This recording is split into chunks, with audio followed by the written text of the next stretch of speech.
Imagine being thrown into the middle of an endless ocean with no compass, no map, no GPS, just you, a wooden ship, and the certainty that one wrong move could mean death. Now imagine doing this intentionally, sailing into waters no European had ever crossed, guided only by dots of light millions of miles away. This is not science fiction. This is the true story of how Portuguese sailors turned the night sky into the world's first GPS system and changed human history forever. What you're about to discover will blow your mind. Before we dive into this incredible journey, if you love stories about exploration, history, and human ingenuity, make sure to hit that subscribe button and smash the like button right now. Trust me, you don't want to miss what's coming next. I still remember the first time I truly understood what the Portuguese navigators accomplished. I was standing on a beach in Sagres, Portugal, at the southwestern tip of Europe, looking out at the Atlantic Ocean. The wind was howling, the waves were crashing against the cliffs, and I thought to myself, people actually sailed into that on purpose, without knowing what was out there. And not just that, they navigated across thousands of miles of open ocean using nothing but the stars above them. Today, I want to take you on a journey, not just a journey through history, but a journey into the minds of some of the most courageous and ingenious people who ever lived. I want to show you how Portugal, a tiny nation on the edge of Europe, essentially invented celestial navigation as we know it and turned the night sky into humanity's first GPS system. And here's the thing, this isn't just a history lesson. Understanding how the Portuguese did this helps us understand how we got to where we are today, with satellites orbiting above our heads and GPS in our pockets. Every technological advancement we have in navigation traces back to those brave souls who looked up at the stars and said, "I can use that." So buckle up, because this story has everything: mathematical genius, life or death stakes, incredible courage, devastating failures, and ultimately, one of the greatest technological achievements in human history. Let me set the scene for you. It's the early 1400s. Europe is essentially landlocked by fear. To the south, the African coast extends down into the unknown. The Mediterranean is controlled by rival powers. The overland routes to Asia are long, dangerous, and expensive. And to the west, the Atlantic Ocean, a vast, terrifying expanse that Europeans called the Green Sea of Darkness. I want you to understand just how terrifying the ocean was to medieval Europeans. They genuinely believed that if you sailed too far south, the sun would literally boil the ocean and cook you alive. They thought there were sea monsters the size of islands that would swallow entire ships. They believed that at some point the ocean simply ended in a massive waterfall that would drop you off the edge of the world. Now, we know these things aren't true, but put yourself in their shoes. They didn't have weather satellites, they didn't have marine biology textbooks, they didn't have any way to disprove these theories except by sailing out and hoping they didn't die. Would you volunteer for that mission? The technical challenges were equally daunting. Coastal navigation, sailing within sight of land, was relatively straightforward. You could use landmarks, you could recognize coastlines, you could anchor in familiar harbors. But open ocean navigation? That was a completely different beast. In the Mediterranean, sailors had been using a magnetic compass for a couple hundred years, and that was revolutionary. But here's the problem. A compass tells you which direction you're heading, but it doesn't tell you where you are. Imagine you're driving cross-country, and you have a compass that says you're heading northeast, but you have no idea if you're in Kansas or Kentucky. That's the problem sailors faced. They could use something called dead reckoning, basically estimating their position based on their speed, direction, and time traveled. But here's the thing, this accumulates error incredibly quickly. Ocean currents push you off course, winds change your speed. Your ship doesn't travel in a perfectly straight line. After a few days at sea, your dead reckoning could be off by hundreds of miles, and you'd have no idea. So the challenge facing Portugal, and really all of Europe, was this. How do you figure out where you are when there are no landmarks, when your estimates are increasingly unreliable, and when being wrong means you either starve to death, die of thirst, or sail into a reef you didn't know existed? Most people looked at this problem and said, "It's impossible. We'll stick to coastal sailing. Thank you very much." But Portugal looked at this problem and said, "What if we use the one thing that doesn't move, the stars?" Here's where things get absolutely fascinating, and I want you to really grasp how brilliant this solution was. The ancient Greeks and Arabs had known for centuries that the stars could be used for navigation in theory. They understood that stars appeared to move across the sky in predictable patterns. They knew about the North Star and how it stayed relatively fixed in the northern sky. But knowing something in theory and actually implementing it at sea, in rough conditions, with medieval technology, that's a completely different challenge. The Portuguese didn't invent celestial navigation from scratch. They built on centuries of knowledge from Islamic scholars, Jewish mathematicians, and classical Greek astronomy. But what they did do was take these theoretical concepts and turn them into practical, usable tools that any trained sailor could use at sea. That transformation, from theory to practice, is what changed the world.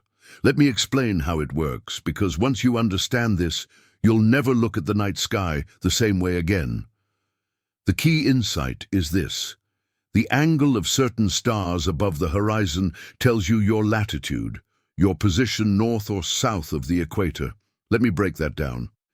If you're standing at the North Pole, the North Star, Polaris, is directly overhead, 90 degrees above the horizon. If you're standing at the equator, Polaris is right on the horizon, 0 degrees. If you're standing at 45 degrees north latitude, Polaris is 45 degrees above the horizon. See the pattern?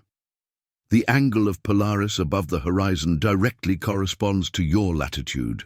This is mind-blowing when you think about it. It means that no matter where you are in the ocean, if you can measure the angle of Polaris, you know your latitude. You know how far north or south you are. Suddenly, one dimension of your position is solved. But here's the challenge. How do you measure that angle accurately on a rolling, pitching ship in the middle of the ocean at night? The Portuguese developed and refined several instruments to do this. The most important was the mariner's astrolabe, a simplified version of the complex astronomical instruments used by scholars on land. Imagine a heavy brass disc, maybe 6 to 8 inches across, with degree markings around the edge. Hanging from the center is a movable arm called an alidade. You'd hold the astrolabe by a ring at the top, letting it hang vertically from your hand. The weight of the instrument would keep it level despite the motion of the ship. Then you'd rotate the alidade until you could sight the star through holes at each end, lining it up perfectly. The alidade would point to a number on the degree scale, giving you the angle. Sounds simple, right? Now try doing that at night on a ship that's constantly moving, with waves sometimes 30 feet high, salt spray in your eyes, and your fingers numb from the cold. The Portuguese sailors who mastered this skill were the elite operators of their day, the fighter pilots, the astronauts of the 15th century. They also used something called a cross staff or a quadrant, which worked on similar principles but had different advantages in different conditions. The cross staff looked like a long stick with a sliding crosspiece. You'd hold one end to your eye, slide the crosspiece until one end aligned with the horizon and the other with the star, and read the angle from markings on the stick. But here's something crucial that most people don't realize. Measuring the angle is only half the battle. You also need to know which stars to measure, and you need tables that tell you where those stars should be on any given night of the year. Because remember, the stars appear to move across the sky as the Earth rotates, and their positions change throughout the year as the Earth orbits the Sun. This meant the Portuguese needed to create detailed astronomical tables, ephemerides, that sailors could carry with them. They needed to identify reliable navigation stars and document their positions throughout the year. They needed to teach sailors not just how to use the instruments, but how to understand the celestial sphere. This wasn't just navigation, this was applied astronomy, mathematics, and engineering all rolled into one. And the Portuguese were doing this decades before the scientific revolution, before calculus was invented, before we even had accurate clocks. Now, let's talk about the brilliant minds who made all of this possible, because the story of Portuguese navigation isn't just about brave sailors. It's about mathematicians and astronomers who solved problems that nobody had ever solved before. I want to introduce you to some names you might not have heard before, but absolutely should know. Abraham Zacuto was a Jewish astronomer and mathematician working in Spain and later Portugal in the late 1400s. This man was an absolute genius. He created the most accurate astronomical tables of his era, tables that Portuguese sailors carried with them on every voyage. His Almanac Perpetuum became the standard reference work for navigation. But Zacuto didn't just create tables. He improved the astrolabe specifically for maritime use. The earlier astrolabes were designed for use on stable land by astronomers who could take their time and make precise measurements. Zacuto realized that sailors needed something different, something heavier, so it would be more stable at sea, simpler so it could be used quickly, and more robust so it wouldn't break in harsh conditions. The maritime astrolabe that resulted from his work was a game-changer. Then there's Pedro Nunes, a Portuguese mathematician who came a bit later, in the 1500s. Nunes was the first person to mathematically prove that a ship sailing at a constant compass bearing doesn't actually travel in a straight line on the Earth's surface. It travels in a curve called a loxodrome or rhumb line. This discovery was crucial for accurate navigation over long distances. Think about what this means. Nunes proved that the intuitive way sailors thought about navigation was actually wrong. If you point your ship northeast and maintain that heading, you're not taking the shortest path between 2 points. You're actually curving away from the shortest path. The shortest distance on a sphere is along a great circle, but maintaining a constant compass bearing creates a spiral-like path. This is the kind of mathematical insight that only comes from deep understanding of spherical geometry. And here's what amazes me. Nunes figured this out in the 1500s, without computers, without calculators, just using mathematics and geometric reasoning. He literally changed how we understand navigation on a spherical Earth. But the mathematical challenges went even deeper. One of the biggest problems was determining longitude, your east-west position. Latitude was relatively straightforward with celestial navigation, but longitude was much harder. Here's why. Latitude doesn't change with time. If you're at 40 degrees north, you're at 40 degrees north, whether it's noon or midnight, January or July. But longitude is fundamentally tied to time. As the Earth rotates, the sun and stars appear to move across the sky. To determine your longitude, you need to know what time it is at your current location and what time it is at a reference location, like your home port, and compare the difference. The problem? Accurate clocks didn't exist yet. Mechanical clocks in the 1400s and 1500s could lose or gain several minutes per day. After a voyage of several weeks, they'd be completely useless. The solution to the longitude problem wouldn't come until the 1700s with the invention of the marine chronometer. So the Portuguese navigators had a partial solution. They could determine latitude accurately, but longitude was still guesswork. This led to an interesting navigation strategy. They'd sail up or down the coast until they reached the latitude of their destination, then sail due east or west along that latitude until they hit land. This was called latitude sailing, and it worked, but it wasn't the most efficient route. Despite this limitation, The mathematical and astronomical knowledge the Portuguese developed was revolutionary. They essentially created the first quantitative navigation system, a system based on measurements and calculations rather than just experience and dead reckoning. Here's something that absolutely blows my mind. As Portuguese sailors ventured further and further south along the African coast, they literally discovered stars and constellations that no European had ever seen before. Let me explain why this is so significant. In the Northern Hemisphere, Polaris, the North Star, is your friend. It's bright, it's easy to find, just follow the pointer stars of the Big Dipper, and it tells you your latitude. The entire Northern Hemisphere navigation system was built around Polaris. But here's the problem. As you cross the equator and head into the Southern Hemisphere, Polaris disappears below the horizon. Suddenly, the foundational star of your entire navigation system is gone. You're in uncharted territory, literally and figuratively. The first Portuguese sailors to cross the equator must have felt an incredible mix of excitement and terror. They were seeing stars that no European had ever recorded.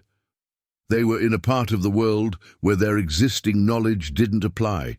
They had to figure out an entirely new navigation system on the fly. And figure it out they did. They identified the Southern Cross, Crux, a distinctive constellation that's now on the flags of Australia, New Zealand, Brazil, and several other countries. The Southern Cross doesn't have a convenient pole star exactly at the South Celestial Pole, but the Portuguese discovered that if you extend the long axis of the cross about 4.5 times, you get close to the South Celestial Pole. This gave them a reference point for Southern Hemisphere navigation. They also identified other navigation stars in the southern sky, stars in the constellations of Centaurus, Triangulum Australe, and Octans. Each voyage brought back new observations, new measurements, new knowledge. The Portuguese were literally mapping the sky at the same time they were mapping the earth. I want you to imagine what this must have been like. You're a sailor on a Portuguese caravel, and you've just crossed the equator for the first time in your life. Everything you were taught about navigation assumed you'd be in the Northern Hemisphere. Now you're looking up at a completely unfamiliar sky, trying to figure out which of these strange stars you can use to find your way home. Some sailors must have panicked. Some must have questioned whether they'd ever see Portugal again. But others, the truly great navigators, must have looked up at that unfamiliar sky with wonder and excitement, realizing they were seeing something no European had ever seen before. The systematic observation and cataloguing of Southern Hemisphere stars was a major scientific achievement. The Portuguese were doing observational astronomy from the decks of ships, in conditions that would make modern astronomers weep, and they were doing it well enough to navigate across thousands of miles of open ocean. This knowledge didn't stay in Portugal either. The astronomical tables and navigation techniques developed by Portuguese sailors and scholars spread throughout Europe. They influenced everyone from Christopher Columbus, who used Portuguese navigation techniques, to Ferdinand Magellan, who was trained in Portugal before sailing for Spain, to later Dutch and English navigators. The discovery of the southern constellations also challenged European cosmology in subtle but important ways. The stars and constellations that ancient Greek and Roman scholars had described, the ones that were part of classical mythology and astronomy, only covered the northern sky. The southern sky was completely unknown to classical civilization. Portuguese sailors were adding to the sum of human knowledge in a very literal way. Now I need to talk about something that's often glossed over in triumphant stories of exploration: the staggering human cost of developing this navigation system. For every successful voyage, there were ships that never came home.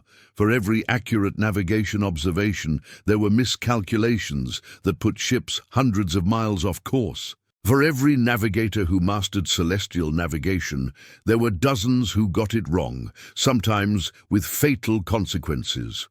Let me tell you about some specific disasters that resulted from navigation errors, because these stories need to be remembered. In 1503, a Portuguese fleet under the command of Antonio de Saldanha was exploring the coast of southern Africa. Due to a navigation error, they sailed too far east and missed the southern tip of Africa entirely. They ended up running into storms off what's now the coast of South Africa, and several ships were lost with all hands. The survivors made it to India, but the voyage that should have taken months took over a year, and dozens of men died. The tragedy here is that this was an experienced navigator. Saldanha wasn't some rookie making his first voyage. He was a seasoned captain who had made the journey to India before. But even experienced navigators could make fatal errors when their observations were off by just a few degrees. Here's a specific example of how navigation errors kill people. Imagine you're sailing from Portugal to India, around the southern tip of Africa. Your navigation tells you you're at 35 degrees south latitude, so you think you're well south of the Cape of Good Hope and can safely turn east. But your observation was wrong. You're actually only at 33 degrees south. You turn east, confident you're in safe waters, and you sail directly into the rocky coast of South Africa. Your ship breaks apart on the rocks, and if you survive the initial wreck, you're stranded thousands of miles from home with no way to get help. This exact scenario played out multiple times in the age of exploration. The coast of South Africa is littered with the wrecks of Portuguese, Dutch, and English ships that miscalculated their position. But it wasn't just dramatic shipwrecks. The human cost was also in the slow attrition of men who died from disease, starvation, and thirst when ships went off course. Here's how it worked.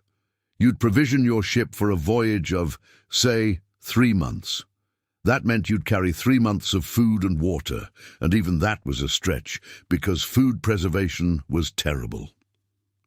Your navigation would tell you, we're 2 weeks from land, we have plenty of supplies. But if your navigation was wrong, if you were actually 4 weeks from land instead of 2, people would die. Scurvy killed more sailors than storms and battles combined. When you're off course and your voyage takes longer than planned, you run out of fresh food first. Within weeks, men start showing symptoms of scurvy, exhaustion, bruising, bleeding gums, old wounds reopening. Without vitamin C, scurvy is eventually fatal. I've read first-hand accounts from Portuguese sailors describing watching their shipmates die one by one from scurvy, knowing they were dying because the ship was lost and supplies were running out. Imagine being a navigator in that situation, knowing that your calculations might be wrong, that the lives of everyone on board depend on your ability to accurately measure the angle of a star from the deck of a pitching ship. The pressure on navigators was immense. If you got it right, you were a hero. If you got it wrong, everyone might die, and it would be your fault. There were also pirates and hostile forces to contend with. If your navigation was off and you ended up in the wrong place, you might sail into hostile territory unprepared. Portuguese ships were occasionally captured by North African corsairs when they ended up too close to the coast due to navigation errors. And then there were the storms. The Atlantic Ocean and the Indian Ocean are not forgiving. If you're off course and a storm hits, you might not have the sea room you need to ride it out safely. You might be pushed onto a lee shore, a coast with the wind blowing toward it, which is a nightmare scenario for a sailing ship. I'm dwelling on these disasters not to be morbid, but because they illustrate just how high the stakes were. The development of celestial navigation wasn't an academic exercise. It was a matter of life and death. Every improvement in technique, every more accurate astronomical table, every better designed instrument literally saved lives. The Portuguese sailors and navigators who developed these techniques knew the risks. They saw their friends and colleagues die. They knew that every voyage might be their last. But they kept going, kept improving, kept pushing the boundaries of what was possible. That's courage. That's dedication to the pursuit of knowledge. And that's why their achievement is so remarkable. Now let's talk about how Portugal organized and systematized this incredible leap in navigation technology, because it didn't happen by accident. It happened because one man had a vision and the resources to make it real. That man was Prince Henry of Portugal, known to history as Henry the Navigator, and the place where he made it happen was Sagres, on the southwestern tip of Portugal, that very same windswept cliff where I stood looking out at the ocean. Here's the traditional story you'll hear about Henry the Navigator. He founded a navigation school at Sagres, where he brought together the best cartographers, astronomers, and navigators of his age. And from this school came all the advances in Portuguese navigation. The reality is more complicated and more interesting. Recent historians have questioned whether there was literally a school at Sagres in the formal sense. But what's undeniably true is that Henry systematically sponsored and organized exploration in a way that nobody had done before. He turned exploration from random individual ventures into a systematic, organized, multi-generational project. Henry was a prince of Portugal, born in 1394, and he became obsessed with exploration and navigation. Some historians think he was motivated by religious crusading zeal, a desire to spread Christianity and fight Islam. Others think he was motivated by economic interests, finding new trade routes and sources of wealth. Still others think he was motivated by genuine curiosity and a desire to expand human knowledge. Probably all of these were true to some extent. But whatever his motivations, Henry did something revolutionary. He didn't just sponsor one voyage or even a series of voyages.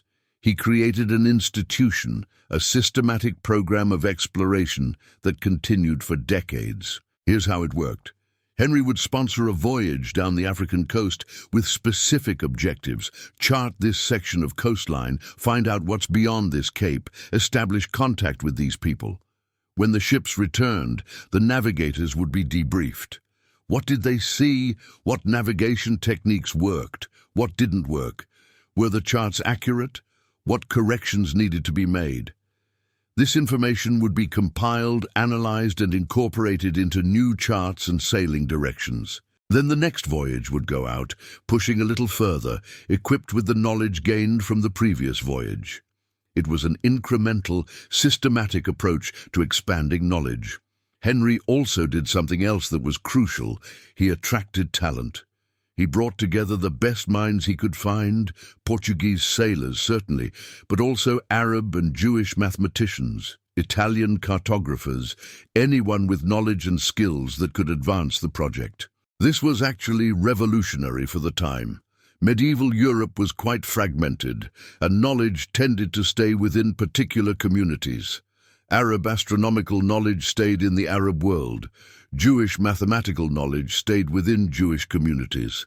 But Henry created an environment where knowledge from different traditions could come together and combine. Abraham Zacuto, the Jewish astronomer I mentioned earlier, worked under the patronage of Portuguese princes. His astronomical tables, which drew on both Islamic and European traditions, became the foundation of Portuguese navigation. Now here's something fascinating. This wasn't just about exploration for exploration's sake. Henry was running what we'd now call a research and development program with specific strategic objectives. Portugal wanted to find a sea route to Asia that would bypass the overland routes controlled by Islamic powers and Italian trading states. This would give Portugal direct access to the spice trade, which was incredibly lucrative.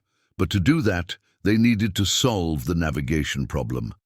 They needed to figure out how to navigate across thousands of miles of open ocean reliably and safely. Henry's program was aimed at solving this problem systematically. The results speak for themselves. Within a few decades of Henry's death in 1460, Portuguese sailors had reached the southern tip of Africa. By 1498, Vasco da Gama had sailed to India and back, opening the sea route to Asia. By the early 1500s, Portuguese ships were sailing to Brazil, to India, to China, to Japan. They had cracked the code of global maritime navigation, and it all traced back to the systematic program of exploration, observation, and knowledge compilation that Henry the Navigator started. The legacy of Sagres and Henry's program went far beyond Portugal. The navigation techniques developed by the Portuguese spread throughout Europe. When Christopher Columbus sailed for Spain in 1492, he used Portuguese navigation techniques. When English and Dutch sailors began their own explorations in the late 1500s and 1600s, they built on the foundation laid by Portuguese navigators. In a very real sense, the age of exploration, the period when Europeans sailed around the world, establishing global trade routes and colonies, was enabled by the navigation technology developed by Portugal in the 1400s. Without celestial navigation, without accurate charts and sailing directions, none of that would have been possible. All right, now we come to the part that ties all of this together and shows why this 500-year-old story still matters today. The direct line from Portuguese celestial navigation to the GPS in your smartphone. I know that might sound like a stretch. How can medieval sailors looking at stars have anything to do with satellites and computer chips? But hear me out, because the connection is real and profound. The fundamental principle underlying both celestial navigation and GPS is exactly the same. Determine your position by measuring your distance from objects whose positions are precisely known. In celestial navigation, those objects are stars. You measure the angle of the star above the horizon, which tells you your distance from a particular latitude. The star's positions are precisely known because astronomers have calculated them and published them in tables. In GPS, those objects are satellites. Your GPS receiver measures the distance to multiple satellites based on how long radio signals take to reach you from each satellite. The satellites' positions are precisely known because they're in carefully controlled orbits and constantly broadcasting their positions. Different technology, same principle. Known positions plus measured distances equals your location, but the connection goes deeper than just the underlying principle. The entire framework of how we think about navigation, the concepts, the mathematics, the systematic approach, was established by Portuguese navigators and the generations of navigators who built on their work. Consider what the Portuguese did. They took a theoretical concept, stars have predictable positions, developed instruments to make practical measurements, the astrolabe and cross-staff, created reference tables, astronomical ephemerides, trained people to use these tools, and established standards and procedures. This is exactly how modern navigation systems work, just with different technology. GPS satellites are the modern equivalent of navigation stars, objects whose positions we know precisely. GPS receivers are the modern equivalent of astrolabes, instruments that make the measurements. The GPS satellite almanac is the modern equivalent of astronomical tables, data telling you where the reference objects are, and GPS navigation procedures are the modern equivalent of celestial navigation techniques, the methods for turning measurements into positions. Even the mathematics is related. The Portuguese navigators used spherical trigonometry to solve navigation problems on the curved surface of the Earth. Modern GPS uses the same spherical geometry, just implemented in computer algorithms instead of written out by hand. And here's something that will blow your mind. Some of the star catalogues and constellation identifications made by Portuguese navigators are still used today.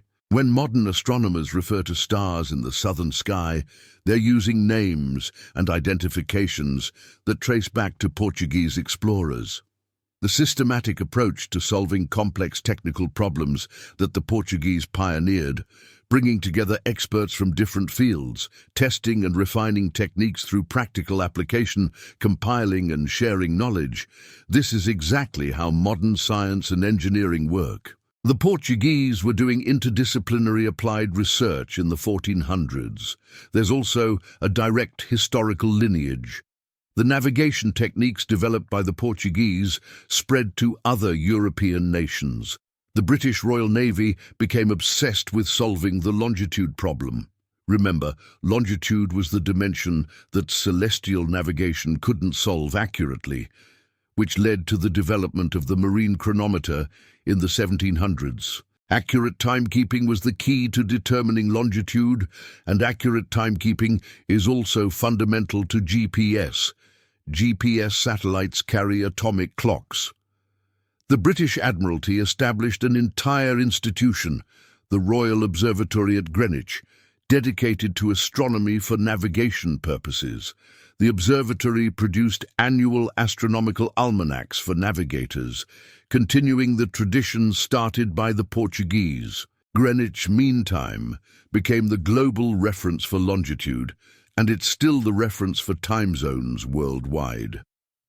When space-age navigation systems were being developed in the mid-1900s, the engineers and scientists developing them were intimately familiar with celestial navigation. Many of them had learned celestial navigation themselves. The conceptual framework they used to think about satellite navigation came directly from their understanding of celestial navigation. So when I say there's a direct line from Portuguese sailors looking at stars to GPS, I'm not exaggerating. The concepts, the mathematics, the systematic approach, even some of the specific knowledge, it all traces back. But here's what really gets me. We've come full circle in a way. Modern GPS is so reliable, so ubiquitous, that most people don't even think about navigation anymore. You just tap an address into your phone and follow the blue line. But the fundamental challenge, knowing where you are on the surface of a sphere when there are no obvious landmarks, that's the same challenge the Portuguese solved 500 years ago. And here's something that makes me think, what happens if GPS fails? What if a solar storm knocks out satellites? What if there's a conflict and GPS is jammed or disabled? Militaries around the world still train their navigators in celestial navigation just in case. The US Naval Academy still teaches it, and the techniques they teach are the same techniques pioneered by Portuguese navigators in the 1400s. That ancient knowledge isn't obsolete. It's the fallback that ensures we'll never be completely lost, even if all our modern technology fails. We've come to the end of our journey through the incredible story of how Portuguese navigators turned the night sky into humanity's first GPS system. But in a way, this is just the beginning. The story I've told you today is one of human ingenuity, courage, and persistence. It's about people who faced seemingly impossible challenges and refused to give up. It's about the power of systematic knowledge and the importance of building on what came before, but it's also a reminder that we stand on the shoulders of giants. Every time you use GPS, every time you check a map on your phone, you're benefiting from knowledge that was built up over centuries, starting with those brave Portuguese sailors who looked up at the stars and saw not just lights in the sky, but a map that could guide them home. I want to know what you think. Have you ever used celestial navigation? Have you ever looked up at the night sky and thought about how people used those stars to navigate? Do you know stories about exploration and navigation from your own country or culture? Drop a comment below and let me know. I read every comment, and I love hearing your perspectives. And if you enjoyed this deep dive into history and science, I need you to do me a huge favor. First, hit that subscribe button if you haven't already. I create content like this regularly, deep explorations of fascinating topics that combine history, science, and human achievement. You don't want to miss the next one. Second, leave a comment telling me what topic you'd like me to explore next. What other historical achievements fascinate you? What other stories of human ingenuity do you want to hear about? Your comments directly influence what I create next. Third, share this video with someone who would appreciate it. Share it with your friend who loves history, your family member who's into sailing, your colleague who's fascinated by navigation technology. Knowledge is meant to be shared, just like those Portuguese navigators shared their discoveries with the world. Here's what's amazing. We live in an age where knowledge is more accessible than ever before. Those Portuguese sailors guarded their navigation secrets carefully. They were state secrets, strategic advantages. But we can learn about these things freely, from anywhere in the world. That's an incredible privilege, and it's our responsibility to make the most of it. So go outside tonight and look up at the stars. Find Polaris if you're in the Northern Hemisphere. Find the Southern Cross if you're in the Southern Hemisphere. Think about the people who looked at those same stars 500 years ago and saw in them the key to exploring the entire world. And remember, we're all navigators in our own way. We're all trying to find our way through an uncertain world. The principles that guided those Portuguese sailors, careful observation, systematic thinking, courage in the face of uncertainty, and learning from both successes and failures. Those principles still work today, whether you're navigating an ocean or navigating your life. Thank you so much for joining me on this journey through history. Don't forget to subscribe, comment below with your thoughts and suggestions, and I'll see you in the next video. Until then, keep looking up at the stars and keep exploring. Safe travels, everyone.